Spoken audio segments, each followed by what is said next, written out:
My name's David Pendleton. I've worked at Bass Pro Shops for 6 years now. Tonight we have the introduction to kayaking. And we're going to go through a few of the kayak styles, some of the gear you would need, and a few ways that you would use the kayaks. I have my assistant here, Candy. Hi. And she is actually sitting in one of the smaller recreational kayaks. First thing I'm going to do is go through the different types. Kind of explain to you what you would use one for, and kind of the price points you're looking at when you're going to buy them. Starting out, you'll notice between these boats there are two distinct different styles. You have a sit-inside style kayak and a sit-on-top style kayak. The sit-inside is more of a drier ride, but often people think of this as a kayaking. When they think of kayaking, they think of the sit-inside style. The sit on top, it's a little bit wetter of a ride, but it's generally safer. If you were to fall out with a sit on top kayak, you can just climb right back onto it, as opposed to having to flip this over and drain the water out of it. You'll notice between these four kayaks, there are several different lengths. We have the shorter, fatter style kayak, which Candy's sitting in. These are more of your recreational style kayaks.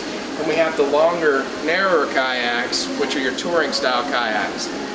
These kayaks are going for the longer style kayaks, for going more straight distance against the current, against the wind for longer distance. You can also put more gear into these boats. The smaller kayaks, like the Otter here and the Yak board, are more for shorter distances and for more maneuvering type situations.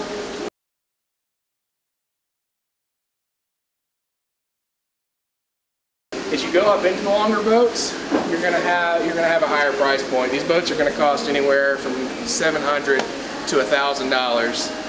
The lower price point boats are gonna start out at about $300, work their way up in the neighborhood of $500. Between these styles here, I chose these because they show the gamut of all the style boats that we have. The more flat bottom style boat is more of a surf kayak. You can take that out in the Tybee, but you would not want to go any type of long distance in it because you'll kill yourself trying to paddle that far. This is a similar style. This has got more of a V design to it. It will not work well in surf conditions, but it's good in short recreational paddling. A little bit better in creeks, tidal creeks, ponds, things like that. These are good boats for kids. Generally recommend to sit on top just because it's a safer boat for a kid. As we go up in style, we have a more recreational touring. Now again, this is a sit on top. It's actually a fishing kayak here. It has the fishing rod holders, it has an area for a paddle, and it has dry storage up top. So you can actually fill the whole hull of this boat with gear if you would like to. It has an optional seat that comes with it. A lot of people think it's just sitting on top of a plastic mold, but we're actually marketing these seats now, being almost as substantial as these seats as far as back support and that kind of thing, and padding.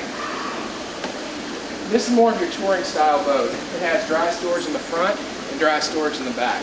That acts as ballast in front of the boat, and what that is, it's flotation. So if you actually flip that boat over, it's not full of water, just the cockpit area is full of water. It'll still float, you can flip it back over, bilge it out, and climb into it.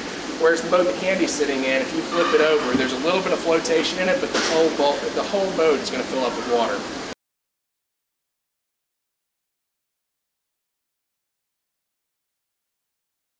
Candy's sitting in the recreational boat and she's holding one of our paddles. One of the big things that you want to spend your money on if you're going to purchase a new kayak is the paddle. You want a light paddle and a strong paddle. Your more lower end paddles, like this one here, this is an economic paddle.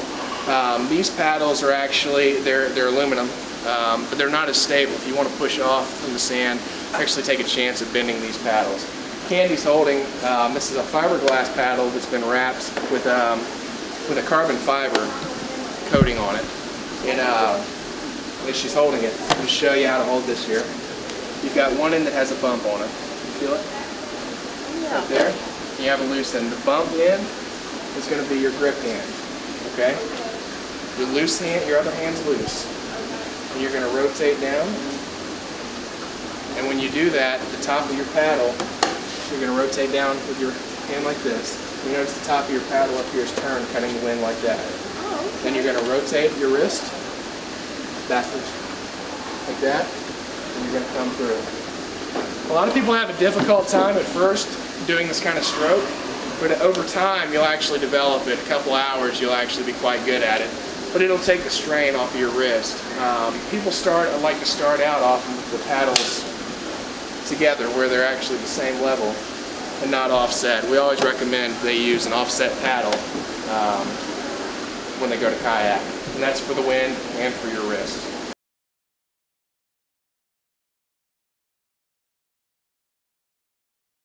You have a 230 centimeter, a 240 centimeter, and they actually, excuse me, 220, 230 are your standards, and then 240 is your longer.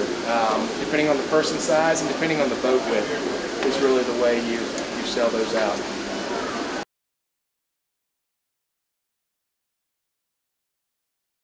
One thing we also recommend are life jackets. Even if you can swim, getting into these boats can be kind of dangerous.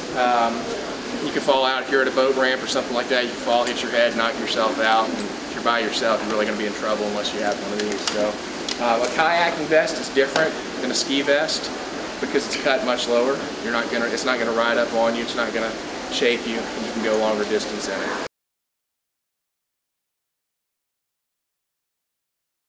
I'd probably do Tybee. It's a good area.